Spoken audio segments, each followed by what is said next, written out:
متابعينا الكرام، اهلا وسهلا بحضراتكم في فيديو جديد باذن الله. شباب، في فيديو النهارده نتعرف على موعد مباراة منتخب الجزائر ومنتخب الصومال القادمة، ونتعرف على القنوات الناقلة للمباراة وترتيب الفريقين. ولكن قبل ان نبدا، لو انت من محاربي الصحراء اضغط لايك على الفيديو واشترك في القناة. بيستعد المنتخب الجزائري وبكل قوة لمواجهة منتخب الصومال في مباراة تجمع ما بين المنتخبين في الجولة 9 من تصفيات أفريقيا المؤهلة إلى كأس العالم 2026. ويدخل المنتخب الجزائري هذه المباراة وهو في المركز الأول في المجموعة برصيد 19 نقطة من 8 مباريات، فاز 6 مباريات، تعادل مباراة وهزم في مباراة.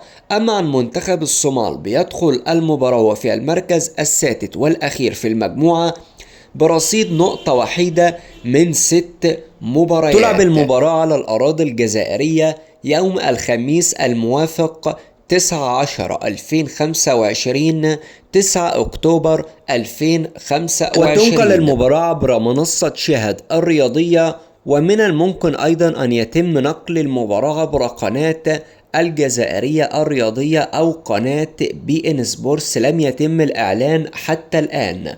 تنطلق المباراة في تمام الساعة 7 مساء بتوقيت مصر والسعودية، وفي تمام الساعة 5 مساء بتوقيت الجزائر وتونس والمغرب.